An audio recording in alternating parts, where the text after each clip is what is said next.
соли гузашта дар Америка будем. Хати ҳамин бобои ҳоҷиву як ду бародари дигар дар шаҳри Даллас пойтахти Техас як мактаб бурдан. му мактаби миёнаи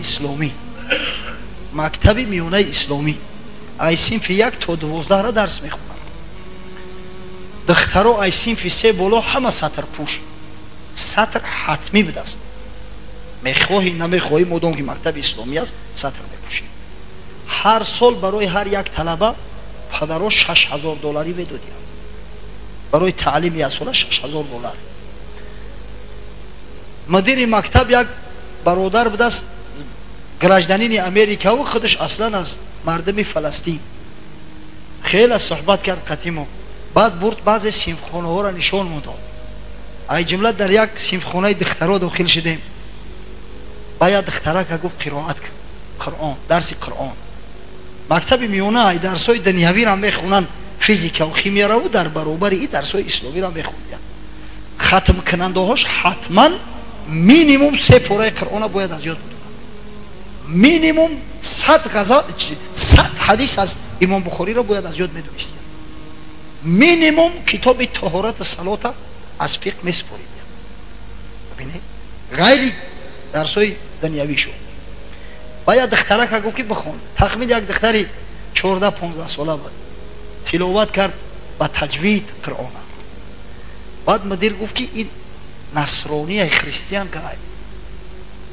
чӣ хел гуфтем християнка дар инҷа чӣ мекунад? чӣ дард дорад? сатр пӯшидааст, Қуръон мехонад, ӯ чӣ хели християнка ай? гуфт ки ҳамсояҳошу мусулмонҳо будиянд, ду оилаи мусулмон. вақте падару модар оли гуфт як хоҳари дигар ҳам дора, як синфи дигар. вақте падару модараш муносибати мусулмонҳоро дидиянд, падару модар фарзандошона бачаҷон, духтарҷон, фарзандако падару модара падарҷон, модарҷон, холаҷону амаҷон, ҳамсояҳоро ба ҳама ба муҳаббат, ба забони ширин чунон завқшу кардааст. ҳамин америкоиҳои християна ки гуфтиянд оли ҳамин кӯдакҳоро барем дар мактаб монем, ғайри факю دیگه یگون چیزی دیگه یاد نمیگیرم.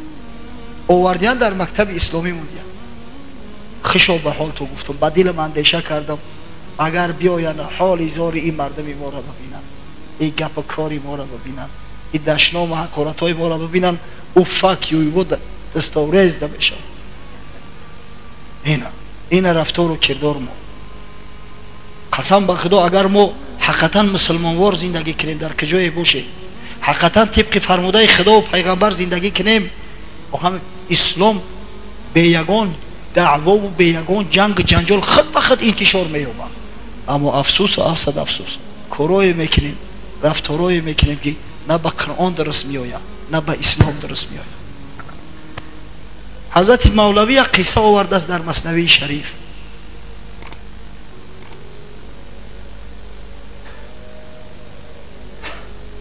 بود گبر در زمان بایزید، گفت او را یک مسلمانی سعید که چی باشد گر تو ایمان آوری تا بیابی 100 نجات و سروری.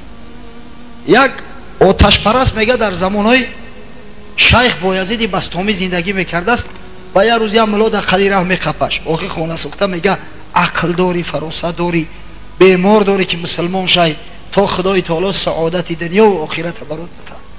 در راه زلالت گمراهی گفت آن ایمان اگر هست ای مرید، آن که دارد شیخ عالم بایزید، من ندارم طاقت آن تا بی آن کانفوزون آمد زی کوشش های جان.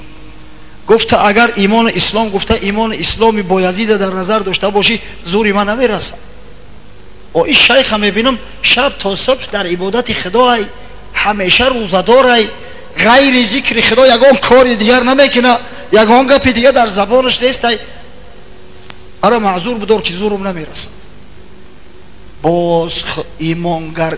باز ایمان خودگر ایمانی شماست، نه بدو میل استم و نه مشتهاست. اما تا اگر اسلام گفته همین اسلام خطا در نظر داشته باشی، ای رنگ ختم بذارم گفته از گفتارتم، از تو دروغگوتر، ای تو شیطانتر، ای تو حیله‌گرتر هیچ که در این شهر نیست. تو با چی دعوت میکنی؟ او تو مادام که مسلمانی با همون مسلمانی رفتار کن. اینم بایزید مسلمانای بکی اوکی تو میگوی که مسلمان بشو سعادت سروری بیاوی. همین رفتار و کرداری تو مسلمانی های. در اسلام دروغ حرام نیست، در اسلام حق مردم خوردن حرام نیست، در اسلام غیبت کردن حرام نیست. او تو همه را میکنی، باز تو ما را دعوت میکنی. آن که 100 میلش سوی اسلام بود چون شما را دید آن فاتح شود. این همی رفتار و کردار شما ها را میبینم. میگه شخصی که حقیقتا میل محبت به اسلام داشته باشه دلش خنک میشود، دیگه میل نمیکنه، رغبت نمیکنه. اما در مقابل الحمدلله و المنه در همون شهر سن پترزبورگ جوان مردایی را دیدیم، مسلمانایی را دیدیم، قسم به خدا حوث. تاجیکا یک مسجدی را به مزد $5000 در یک ماه اجارت گرفتیم. $5000 در یک ماه. مسجد کلان، مسجد جامع، نماز جمعه میخونن. ما در مسکو بودم که تلفنم کردم بچهای لنینگراد، گفتن دوملو بیا اینجا مسجد خدمانه، بیا نماز جمعه را بگذرون. خیستیم رفتیم حقیقتا مسجد، یک مسجد کاری کلان. 2.5 ساعت موعظه رفته است، بیرانو همه پر. الحمدلله در مسجدی بچه های ما چچنو میان نماز میخونن، انگوشا، داغستانی ها، تترا میان نماز میخونن. گفتم باور کنه بچه ها، ما در چشنه بدیم غیرت او مردم دیدیم، حواس خوردیم، تحسین شو گفتیم، غیرت شما غیرت چچنو را زورد است. در سنت پترزبورگ چچنو مسجد ندارن، تاجیکو مسجد دارن. خشاب به حالتون، شیر بچه حقیقی شمایه. چچن انگوش داغستانی به حد می اومده است در مسجد که بعد نماز جمعه اومدن گفتن که ما نمیفهمیم تاجیکی را، اوی موعظه تاجیکی میشود چه خیلی کنیم. امام خطیب شو اعلان کرد، گفت پسلی صلات مغرب خطبه بودید پروسکی، بعد نماز شام گفت روسی میشود. ما گفتیم خیلی ممکن یک 5-6 کس جمع شود. باور کنه نیمی مسجد همون مردم. ای همین نماز شام که سر شد تا نماز بامداد سوال و جواب با عروسی نماز خفتن در ساعت 12 میشود. مردم میشینن، والله اینا در خانه خدا هستم در ساعت 12 میشود مسجد پر، مردم خفتن بخونن. در ساعت 4:30 سحر بامداد میشود مسجد پر. اینا که چند ساعت خواب کردن ایو مسجد تو هم کوارتیروش نمیرسن که خودش 1 ساعت شاید بروه. همین 1 ساعت 2 ساعت آیا خواب میکنن با بامداد خونی میآید. افسوس و صد افسوس در وطن خودمو میگن که ای برادرو بین شام و خفتن حدی اقل 1.5 ساعت باید فاصله باشه. 1 ساعت میشینیم و با جنجال و دعوا سر میشه. بچه‌مو معذوریم، ما بیماریم، دیگه خشمونه میتبه توقت میشیم. این مردکا را ببینه ساعت 12 میشه نماز خفتن میخونن. اون لنینگراد هم خیلی بده است، دیر شو میشه. خشو به حال تو گفتیم در حق شو دعا دادیم که پروردگار نعمتون عزیز و ایتر بگردونه. الحمدلله اون کارا میبینن و هم روسا را به وجد بیاین. چندین روس آوردن، مردم لنینگراد مسلمان شدن. خیلی گفتیم این عمل شما را دیدن، اخلاص کردن، مسلمان شدن. این هدایت از جانب خدا است. از این خاطر بود که پیغمبر صلی الله علیه و سلم دعا میکرد و ما و شما را دعا تعلیم داد. اللهم انی اسألک الهدى و التقى و العفاف و الغنى. پروردگارا از تو طلب هدایت میکنم، از تو طلب تقوا میکنم، پرهیزگاری، از تو طلب عافیت و از تو طلب ثروت میکنم. ثروت دنیا نه، ثروت معنوی، ثروت دینی، ثروت قیامت، توشه آخرت که اون است نابود نمیشود، همیشه همراهت است. بار پیغمبر خدا صلی الله علیه و سلم با صحابه مراجعت کرد، گفت اتدرون ما المفلس؟ شما میدونید که مفلس چی کس است؟ مفلس بانکروت. شما میدونید گفت که بانکروت چی کس است؟ گفتن یا رسول الله ما مفلس، گفته شخصی را میگیم که نه دینار داره، نه درهم داره، نه یگون متاع داره. مفلس همو کس است. گفت ان المفلس من امتی من یأتی یوم القیامه. مفلس گفت از امتی من کسی هست که فردا روز قیامت بیارنش و معه الصلاة و صیام و زکاه و الحج، نماز خونده است در دنیا، روزه گرفته است، زکات مالش داده است، حج خانه خدا را انجام داده است. و یأتی قد شتم هذا و اکل مال هذا و ضرب هذا و سفک دم هذا.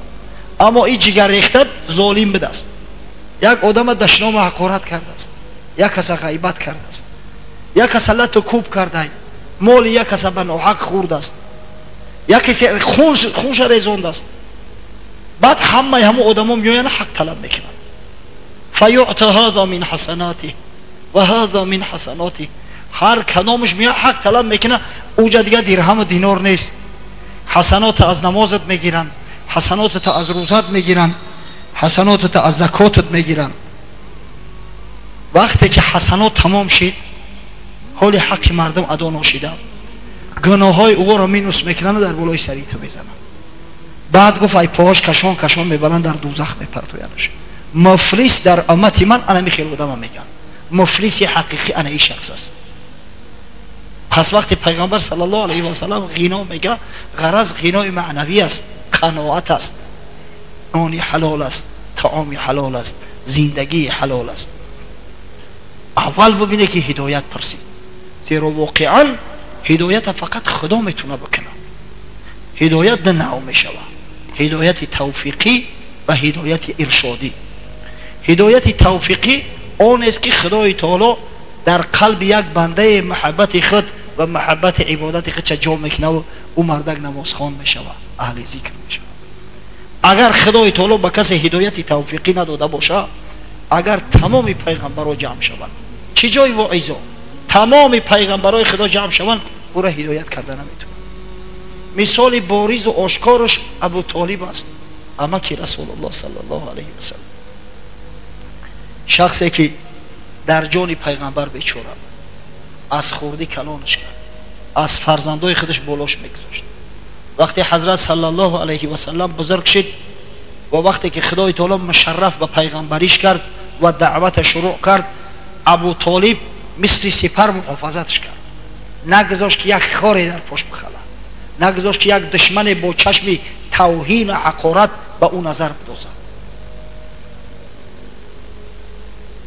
گرسنگی کشید، 10 سال کسی با اوناس بیع شرا نکرده است با قومشون، همه را تحمل کرد، اما حبیب خدا را تسلیم نکرد، محافظت کرد.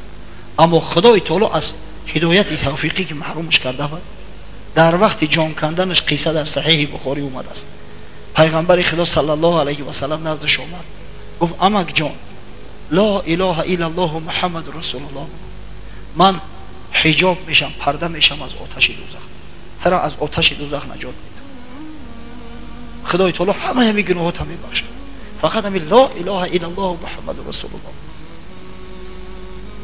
ابو جهل ملعون همراه عتبه ابن ربیعه در یک گوشه شیشتگی گفتن یا ابو طالب، تو به گپی همین محمد دینی پدر تا ترک میکنی، دینی عبدالمطلب ترک میکنی. هر قدر که پیغمبر صلی الله علیه و سلم التجاش کرد، با اشک دیده گریان، ای امک جان، او تو میدونی که من دروغ نمیگم، در کار دنیا باره دروغ نگفتم، او تو خدا در قصیدهات این قدر مرا وصف تعریف کرده، تا هم یک گپی برا در زمین نمون، لا اله الا الله محمد رسول الله بگو که من تر از زمین آتش جهنم بکشم ببرم. اما خدا که از هدایت محرومش کرده بود، گفت علی ملت عبدالمطلب نعوذ بالله، من گفت در اون ملت عبدالمطلب باقیم، به همین سخن کفر از دنیا رفت. انا که شما اندیشه کنی بچه، فرد و روز قیامت خداوند سوال تو کنه که ای بنده، من ابو طالبه که به جان محمد صلی الله علیه و سلم بیچاره بود، با تمام قریش جنگید به خاطر پیغمبر، جان و مالش فدای پیغمبر کرد، همو را از هدایت محروم کردم و توی خاک پناه هدایتت کردم، مسلمان زاده تولد شدی، چی آوردی در عوض؟ چیکار کردی؟ چی جواب میگفته باشه؟ سبحان الله. چی جواب میگیم؟ این هدایت والله ای همه بالا ای، از همه بزرگتر ای. پس به قدرش برسه بچه های عزیز. شکرگزاری نعمت خدا را کنید. نعمت از این بزرگتر نمیشه. ببینید اکثر کلی مردم یپونیا، مردمی که اینقدر عقل دارن، اینقدر فراست دارن، اینقدر علم دنیوی دارن، ماشین یپونیا سوار میشه، مال یپونیا بهترینه، از هدایت خدای تعالی که محروم هستند در پیش یک سنگ میروند سجده میکنند. متاسفانه بعضش بدپرست، بعضش سگ پرست، بعضش ماهی پرست است.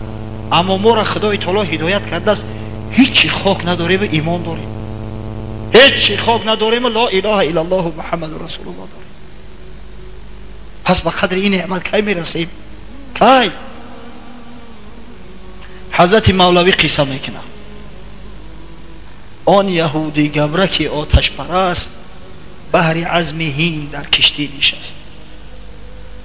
یک زردشتی میگه از ایران به قصد سفر هندوستان خلیج فارس میره و در کشتی سوار میشه.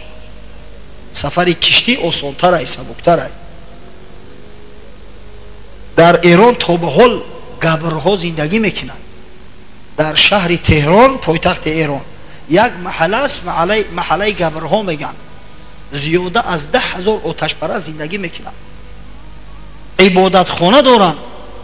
ببینه اینقدر تنقید، اینقدر تهمته که اسلام میزنن که نعوذ بالله اسلام به ضرب شمشیر و به زوری پهن شده است، تا این حد دروغ میگن. ببینه تا به حال در ایران که دولت اسلامی است گبرها زندگی میکنن، پدر بابا و جد اجداد چون همش گبر بودن، همه اسلام قبول نکردن، کسی ایو را مجبور نکرده است.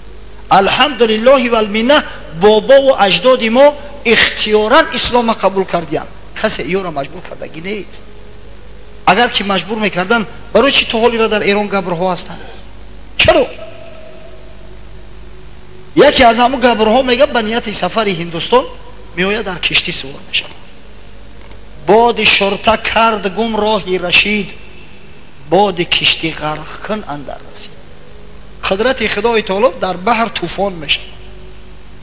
بحر در تلویزیون با فکرم همه دیدگی هست، کسی پیش ندیده باشه.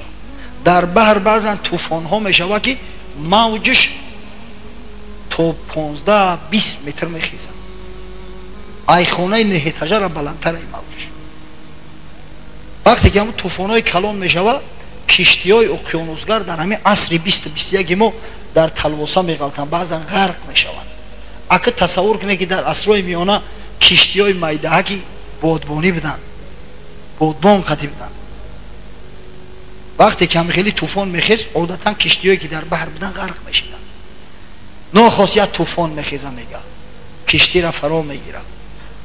گبر نزدیک غرق آمد فراز، در تردد افتاد آن کارساز. ناله میزد سوخته که نار نار، الغیاس زینهار. وقتی که گبر دید که کشتی غرق میشوه، آدم از جانش که تنگی کرد به همه خداگو میشوه. همون خیلی وقتی کسل شدیم خداگو میشه، یا مشکلی به سرمون بیاد یک خداگویی از زبان و دور نمیشوه. یک خونه سوخته در هم محله ما هسته، در همین روش هم 100 بار گفتمش. شخصی 62-63 ساله نماز نمیخونه، فرزندان نماز خون، نواسوها نماز خون، خدا که هدایتش نکرده است نماز نمیخونه. یا شو بچهش دویده اومد دوملو بیا که در سکرات غلطید است، پدرم چی دردی رسیده استش مرده است، بیا یاسین بخون. اومدیم چنان الله میگه، یک الله میگه از دهنش 100 الله دیگه میپره. توبه کردم ای خدا جانی، همین دفعه که نجات امتی تمام دیگه همه را بس کرد. ای مسجد نمیبرم، نماز بس نمیکنم.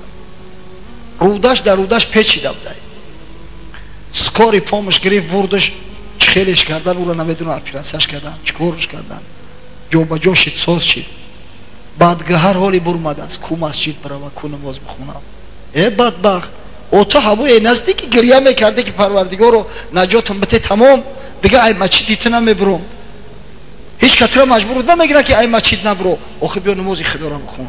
خدا بگو ایزو نمیکشی، بشود دادم وقتی مردد میشود و دیگه دیر میشه، فایدت نمیکنه. اما در همون وقتی تلوسه جون کنی، هر کس از سوی همون دینی خودش میل میکنه. این بیچاره گبری زردشتی را چی تعلیمش دادیان؟ میگن همون الله مقدسه تو باید در پیشش سجده کنی. در همون حالت جانش تنگی داره، میگه ای آتش مقدس به فریادم برس. هر کسی بر ملت خود میتند اعتقاد خود کند، در وقت زوری هر کس به همون دینش بر میگرده. گبر در آب افتاد و دست پا چون وزخ میزد ولی دور از نجات. گبر عاقبت الامر در دوی آب غلطید، کشتی غرق شید. مرغاوی واری غوطه زد، دسته آخی در او بحری طوفانی از کجا خلاص میشه؟ میزدی فریاد که نوری سنی، قبله مقصود و معبودی منی. چند سالت کرده ام من بندگی، از تو دارم مردگی و زندگی. زام پرستیدم تو را اندر زمان، تا چنین روز رسی فریادی من. در روی اول فریاد داره که الو برای او من ترا عبادت میکردم که در همین روزی سختی دستگیری میکنی. این قدر من در پیش تو قربانی میکردم، این کمال صرف تو میکردم که در همین روزی سختی دست ما بگیری. غیری تو پشت پناهم نیست کس، غرق آبم آتش و فریاد رست. از قضا ملاح مردی پخته، مانده بود نزدیکی او بر تخته. خنده اش آمد از آن آتش پرست. در پهلوش یک مریک مسلمان ملاح که بود از چقونی کرده، ام یک پاره تخته شکستگی کشتی را گرفته از بالاش دستوار شده. خودش جانش در تلواسه گپایی را میشنوه، خندهش میگیره. خنده اش آمد از آن آتش پرست، گفت او را ای زیبادی عجب مست. آتشی که کرده ای او را پناه، آتشی که کرده ای او را پناه. عبد اوی و از او زینهار خواه، او همر چون تو در این شش در بدی، حالی او از حالی تو بدتر بدی. ای خاک در سرت، میگه تو کی را فریاد کردستی؟ علاوه آخه جای تو در علاوه باشه احوالش احوالی تو را بد میشه. ای چیش دوری؟ خداوند تو را ای خاک خلقت کرده است، او تو را هلاکت میکنه، میکشت، خاموشت نمیکنه. نه که آخه او عجلی همه علاوه تو علاوه بیاری فریاد میکنی که بیا ایدوری او خلاصم که. خالق آتش بود فریاد رس، غافل از دولت مشو هیچ کس. و رو درگور حالی هم عقل دادن اومده است. فقط انمون خالق آتش و خالق مردم و خالق پادشاه ها و گداها، فقط او به فریادت میرسه. دیر نشد است ایمان بیا رو درگور خدا بگو یا الله بگو که پروردگاری بزرگ نجاتت بده. پس این هدایت یک نعمتی هست که این را به پول و مال دنیا خریده نمیشه. این متاع بزرگان نیست که برای در بازار بخریش. خدا کسی را بتش خشا به حالش که نجات مییابه، اما کسی را از این هدایت خدای تعالی محروم کرد، وای به حالش که دیگه هیچی فایدهش نمیکنه.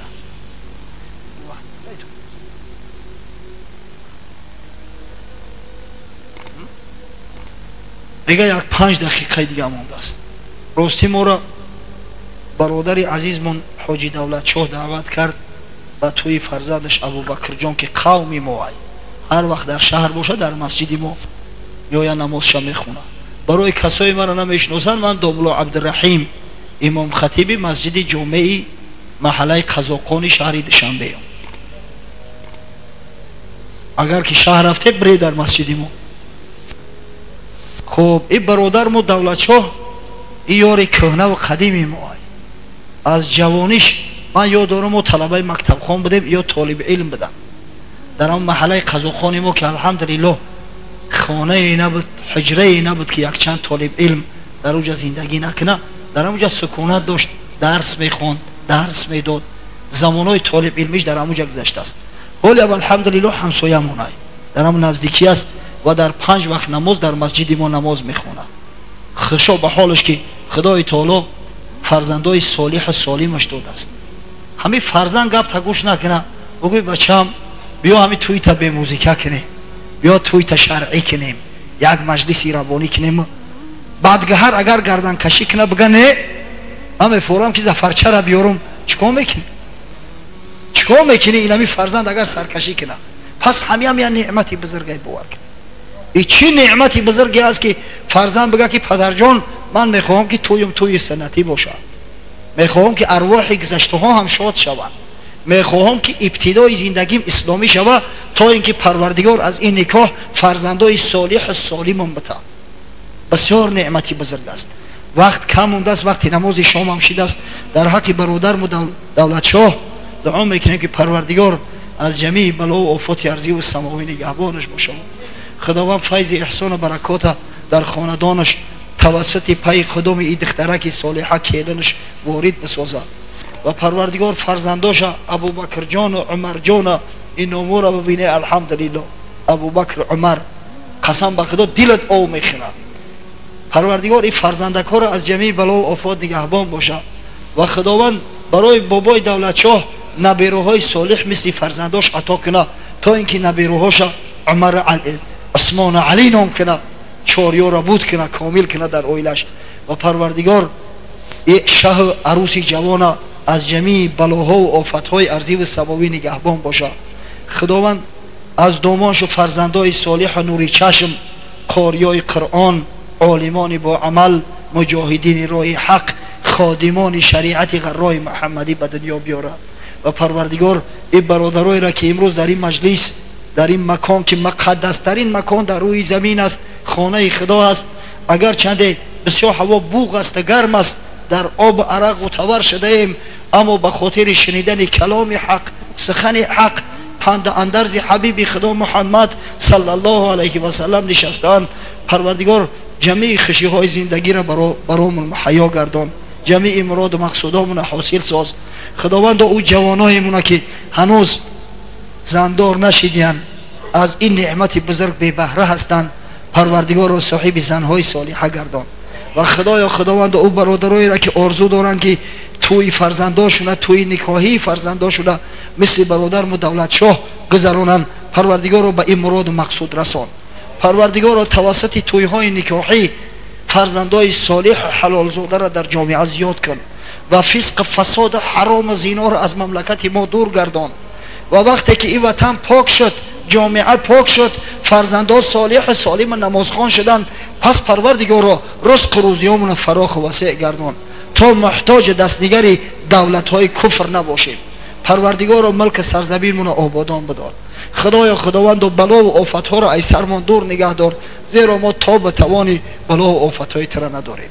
پروردگار او برادرای مسلمان که از این سیل بلایی که به سرش اومده بود امروز عذاب میکشن، رنج میکشن، خداوند قبل از همه براش صبر جمیل ارزانی دار. او کسایی را که نزدیک های خود فرزندای خود تلف دادیان، پروردگار رو براش صبر جمیل ارزانی دار. و خداوند آگاهش ساز، قلباش شادان بساز که انشالله او مؤمنایی که در آب غرق میشوند به شهادت حبیب خدا محمد صلی الله علیه و سلم شهید هستند، شهید حکمی هستند. و انشالله خدای تعالی اگر خواسته باشه به حساب عذاب داخلی جنت میگردند. و پروردگار رو در عوض او خانه هایی که سیل برد، در عوض او مال و متاع هایی که از دست دادن، عوض براشون در دنیا و در آخرت عطا فرما. و خداوند بلا و آفت ها را از سر مردم کولاب شهر که الحمدلله مکان دعوت است، مکان امر به معروف و نهی از منکر است، مکان عبادت است، و از سر تمام مردم مسلمان این سرزمین و تمام مناطق کره زمین دور گردان. عاقبت کارمون به خیر انجام ده، ایمانمون به سلامت نگه دار و اسلام عزیز در سراسر عالم منتشر و پیروز گردان. آمین یا رب العالمین.